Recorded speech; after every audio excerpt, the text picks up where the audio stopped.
Bien, quand on veut progresser dans la création de contenu, une bonne méthode, c'est de s'inspirer des meilleurs.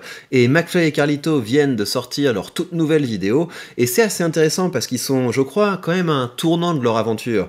On avait fait une vidéo sur leur dernier stand-up de M. En fait, les réactions du public étaient assez mauvaises face à cette dernière vidéo, parce que, vous voyez, il y avait plein de gens qui disaient « mais vous vous forcez à rire, vous faites exprès de vous rouler par terre, c'est ridicule, etc. » Donc un petit peu comme si leur format commençait à se désenchanter, parce que McFly et Carlito, c'était quand même les grands inventeurs du format fit and fun, à savoir, on se retrouve avec des créateurs connus, on s'amuse ensemble, et ça, cet effet génial que c'est un petit peu comme, vous savez, les séries, les séries que les gens aiment bien regarder, là, je sais pas, moi, Friends, ce genre de choses, où on suit des bandes d'amis, ça c'est pareil, c'est une bande d'amis qu'on suit, mais dans la vraie vie. Et donc, apparemment, ils arrivent un petit peu au bout du truc, et ça fait écho à ce que je vous avais dit dans la vidéo que j'ai fait sur Mister V. Au bout d'un moment, quand on a trop fait un format, les gens commencent à le critiquer, commencent à le parodier, on risque de devenir une caricature de nous-mêmes, et il faut être capable d'innover. Donc on va voir s'il y a de l'innovation dans cette nouvelle vidéo. Si j'ai bien compris au regard du titre, ils ont fait un format où ils se clashent, mais je connais pas vraiment en fait le format du roast, si c'est quelque chose qui est différent de la battle de rap. En tout cas, on va voir. On va voir si on passe un bon moment, on va voir si c'est marrant, et on va voir si c'est une bonne idée de faire ce genre de format. Moi, mon hypothèse de départ, c'est que c'est un format qui pourrait déplaire à leurs fans, parce que ça va un petit peu à l'encontre de leur ADN. Leur ADN, c'est un peu des choses autour de la bienveillance, l'acceptation de l'autre, et un format où ils se pourrissent les uns les autres, même pour rigoler, j'ai peur que ce soit assez mal pris par leur public. Donc d'un côté, il faut saluer l'audace, parce que ça veut dire qu'ils ont vraiment essayé de se renouveler. D'un autre côté, des fois, quand on est très critiqué, c'est peut-être pas le bon moment de tout réinventer, parce que voilà, on peut prendre de mauvaises décisions, donc on va voir ce que ça donne. C'est parti. C'est un principe de pure dérision, d'autodérision, c'est génial là-bas. Et ça n'a pas été, je crois pas en tout cas, fait en France, en tout cas sur YouTube. Flo, on en parle depuis des années, depuis Golden. Donc en tout cas, très bon principe de création de contenu, la capacité à mettre en place une idée qu'on a vue chez les autres, parce que évidemment on peut leur dire oui mais vous ne faites que copier, etc.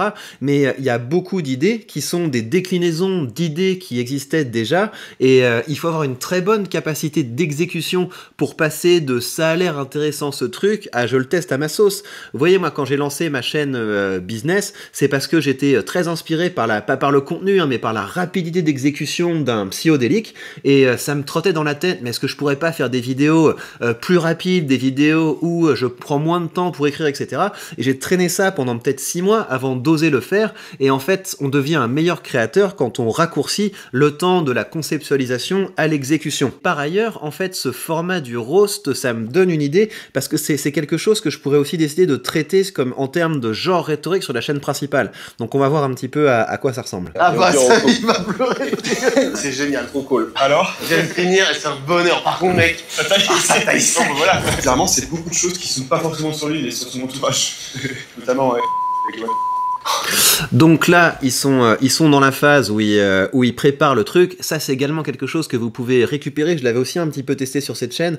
Donc, à savoir des formats où vous montrez la progression. C'est quelque chose qui est très efficace. C'est vous lancez un défi. Avant la fin de la journée, je veux avoir terminé ça. Avant la fin de la semaine, je veux avoir accompli ça. Et vous documentez ça. C'est quelque chose qui permet, voilà, de mettre le côté un petit peu quête, un petit peu mission. Et ils sont très forts, McFly et Carlito, pour intégrer cette dimension dans leur contenu. On regarde. Là, ils sont face au public. Également, excellent cette capacité à créer des événements qui sont... C'est aussi pour ça que c'est parmi les meilleurs. Hein. C'est que à force de faire des vidéos, ils ont un très beau budget. Et ça leur permet de faire de réels événements qui vont bien au-delà d'une petite vidéo dans sa chambre comme moi. Je m'appelle Raphaël Carlier, je fais des vidéos sur YouTube. Je suis comédien, mannequin pour Célio. J'adore le manga One Piece créé par Eiichiro Oda. Pour ceux qui ne me connaissent pas, je suis le chauve de McFly et Carlito, mais également, depuis la transformation physique de David, je suis également le gros de McFly et Carlito. Crevons l'abcès tout de suite, oui, je suis chauve. Il y a autant de cheveux sur mon crâne que de bonnes chansons sur notre album. Je suis fan du manga One Piece. On sent qu'il commence à peiner un peu. C'est intéressant en fait, c'est intéressant comme format. Je suis chauve, mais plutôt charmant. Mon visage est un face swap de Pascal Légitimus et d'un topiqueur. Avec McFly, ça fait longtemps qu'on voulait organiser cette vidéo. Ça manque un peu de mixité, c'est vrai, on est un peu entre blancs. J'ai proposé de peindre mon visage en noir. McFly m'a dit non, c'est pas la peine. J'adore One Piece aussi, c'est un manga que j'aime beaucoup. Cette chaîne nous permet de faire de grandes choses. J'ai été égérie pour Célio. J'aime tellement la marque que je me suis tatoué le logo sur le poignet. J'ai aussi plein d'autres tatouages de sponsors. Fruits, Vibe, Audible. Tous ces tatouages sont sur mes fesses, mais j'ai tellement vendu mon cul. C'est un petit peu nul là. C'est un petit peu embarrassant. C'est pas assez incisif et ça, c'est des trucs qui sont aussi un petit peu private joke. Donc peut-être que ça le touche, mais en tout cas le public est un peu. Enfin moi, je suis un peu largué. Je vois pas trop ce qui est intéressant avec les placements de produits. Voyons la suite. Il y a des marques qu'il y a plus de. Faut que je la refasse. Faut que je la refasse. Mais je trouve que c'est laborieux en fait. J'ai pas l'impression qu'il ait buté parce que c'était trop dur à voir. Je pense qu'il a buté parce que c'était un petit peu laborieux. Faut que je la refasse parce que la punch est incroyable. Tous ces tatouages sont sur mes fesses, mais j'ai tellement vendu mon cul à des marques qu'il n'y a plus de place. Non mais c'est lourd en fait c'est lourd la punchline parce que ça veut rien dire. Pourquoi le mais? Enfin bref, ouais, bref. Notre album a tellement pas plu aux gens que sur Amazon, dans l'encart fréquemment acheté ensemble, il y avait notre album, une corde et un tabouret. Cette blague était bien partie, mais la chute est assez décevante. Mais en tout cas, ouais, c'est vrai qu'ils ont. J'avais fait une vidéo d'ailleurs sur l'échec de leur album. C'était, pour comment est-ce qu'on fait pour maintenir une bonne relation avec sa communauté après tant d'années. Mais en fait, c'est assez intelligent ce qu'ils font. Ils ont une très bonne capacité à se nourrir des critiques, parce que c'est ça qu'ils font en fait. C'est voilà, vous avez trouvé qu'on était un petit peu mauvais avec notre dernier épisode du stand-up de M. Donc regardez, on a cette capacité à s'auto-défoncer. Donc le fait de s'administrer eux-mêmes des grosses fessées, ça désarme un petit peu ceux qui voudraient leur mettre. Donc c'est en termes de stratégie, ces gens sont des modèles. Alors, en tout cas, là, on a vécu un super moment, nous. C'est tellement divertissant. Ouais, c'est pur divertissement. Flotter très très fort. On peut faire du bruit pour Flaubert parce que Flaubert... Ouais, alors premières impressions. Je suis un petit peu. Alors peut-être c'est parce que je suis pas dans la salle mais je trouve pas ça divertissant en fait. Le fait d'essayer de trouver les choses qui vont le plus détruire l'autre. Je sais pas en quoi c'est divertissant à regarder pour le moment. C'est quelque chose, je comprends qu'il y a un peu une curiosité malsaine qui rentre en jeu, mais voilà, c'est pas quelque chose que j'aurais envie de faire avec des amis et surtout pas en public. Enfin, ouais, je sais pas, faudrait que je creuse, hein. Là, c'est vraiment une réaction à chaud. Faudrait que je creuse pour comprendre s'il y a pas quelque chose de sympa. J'imagine en tout cas qu'au plan de la création, c'est quand même intéressant d'essayer de trouver les choses qui pourraient le plus blesser l'autre. J'imagine qu'en termes de performance, lire quelque chose qui est vraiment à charge et agressif contre nous, c'est une vraie performance, quelque chose qui est intéressant, ça permet de se renforcer, mais de là à en faire un spectacle, je sais pas. Pas un de mes personnages. Les gens pensent que Valentin et moi, nous sommes en couple, mais on est comme frères et sœurs. Des frères et sœurs qui se roulaient... Des frères et sœurs qui se rouleraient des pelles, un sketch sur deux. Bon, c'est des personnages. Ouais, là c'est un petit peu gênant parce que la demoiselle là, elle est un petit peu gênée. Je pense pas qu'elle passe un très bon moment et les rires sont un poil plus crispés. Donc je sais pas si c'est si fun comme format. Moi je vous le dis, hein, je suis vraiment en train de le visionner comme ça et j'ai un petit peu de peine pour elle et je suis gêné pour les gens qui regardent ça en rigolant. On est un peu les Charlie et Dino de YouTube, sauf que Charlie et Dino, ils ont réussi à faire un film. Oh non, là c'est trop. On n'a pas réussi à financer notre film. Non. On demandait 500 000 €. On a 3,85 millions d'abonnés. Il suffisait que chacun donne une pièce de 10 centimes. Et nos abonnés se sont dit non, ça vaut pas 10 centimes. Pour nos abonnés, un film du monde à l'envers, ça mérite même pas un jeton de caddie. Oh non, mais les gars. Pourtant... Ouais, c'est dur, hein. C'est dur, ouais, c'est gênant de regarder ça. Hein. Un film Le monde à l'envers, ça coûte très cher. Il y a des perruques. C'est tout. Merci à tous de m'avoir écouté. À préciser qu'il n'y avait aucun effet sur ma voix en post-prod. C'est bien ma vraie voix. Bonne soirée.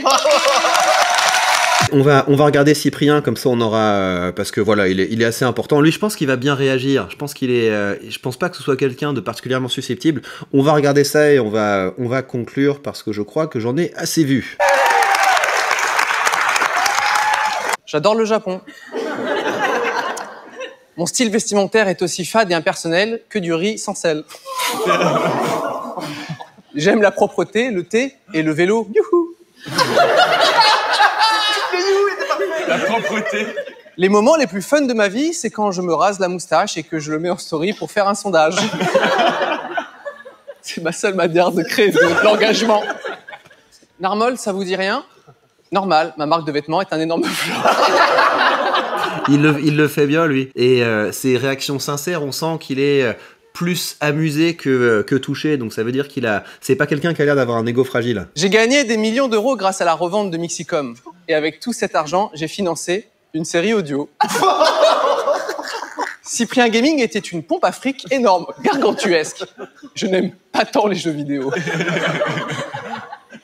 Vous avez peut-être vu ma vidéo qui a le plus buzzé cette année. Chouin chouin, Squeezie, c'est plus mon copain. Si, ça c'est drôle. Si, ça c'est drôle. Et c'est assez marrant, mais voilà. En fait, on passe un bon moment. Pourquoi? Parce que lui, il est pas très touché. Et s'il est pas très touché, c'est parce que je pense que c'est quelqu'un qui a eu tellement de succès et qui aujourd'hui a tellement de succès qu'il n'est pas vraiment atteignable. Donc je pense qu'il y a quelque chose qui se joue autour de ça. C'est pas quelque chose, c'est pas forcément un jeu auquel il faut jouer avec des gens qui sont plus sensibles. Et c'est pas forcément quelque chose que je ferais en public, moi, ce genre de jeu. Je suis sûrement le Roumain le plus chaleureux derrière Dracula. Oh la vache! Elle est belle, cette Ouais, mais là pour le coup, je trouve que on a l'impression un petit peu des faux rires, si vous voulez, dans les séries Friends, parce que la punchline n'était pas ouf. Enfin, disons que des fois il y a des punchlines qui sont un peu sophistiquées, mais qui sont pas très drôles. Là, c'était le cas. Donc ouais, bref. J'aimerais terminer avec les quelques moments où j'ai marqué Internet. La chanson 5 étoiles, le podcast où je dis que quand même, il y avait une potatoes dans les frites, c'est un truc de malade, non? Les Web Comedy Awards, le rap que j'ai fait pour une pub Evian sur la chaîne de Camille Lelouch, oui. Cyprien, on va pas oublier ça et tout le monde va chercher après cette vidéo. C'est la fin de ce roast, mais avant de partir, bien sûr, Squeezie first. Que dire sur ce format? Première chose, c'est une bonne idée de leur part de tester quelque chose de nouveau. C'est une bonne pratique de partir de quelque chose qui marche chez les autres et de s'exercer à l'implémenter chez soi. Évidemment, c'est bien d'avoir une idée neuve, mais être capable de concrétiser une idée existante, c'est quelque chose qui est aussi difficile.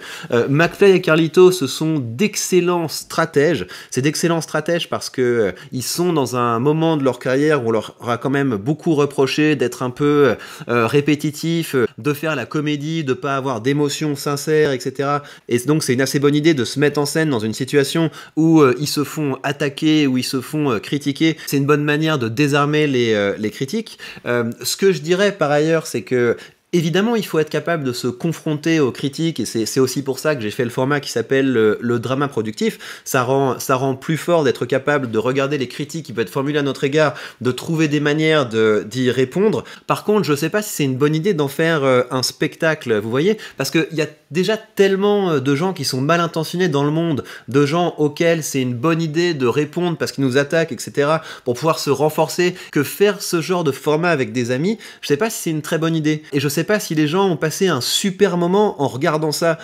Moi, personnellement, voilà, il y a quelques fois, vous l'avez vu, où j'ai rigolé, mais le plus souvent, j'étais assez embarrassé par la situation, et encore, on en a vu deux qui étaient capables d'assez bien encaisser, mais la créatrice du Monde à l'envers, on sent que c'était un petit peu plus désagréable, et même si tu t'embrasses avec les gens qui t'ont balancé toutes ces critiques, tu dis c'est du second degré, tu dis c'est pour jouer, je pense que ça peut un petit peu nuire aux relations, de se mettre dans un état d'esprit où on va se dire quelles sont les choses les plus douloureuses que je pourrais balancer et faire ça en public. Bon, ok, c'est peut-être une manière de s'immuniser contre ces critiques, mais je pense qu'il y a des choses plus sympathiques à faire que ça entre amis. Le fait que le public ait soif de ce genre de contenu, je ne sais pas trop quoi en penser, mais vous savez aussi qu'une de mes grandes maximes, c'est que il faut éviter absolument d'être réactionnaire face aux nouvelles tendances, parce qu'il y a toujours quelque chose à apprendre de ce vers quoi les yeux de nos contemporains sont braqués. Donc je vais laisser un petit peu reposer. En attendant, dites-moi vous ce que vous pensez de ce genre de format.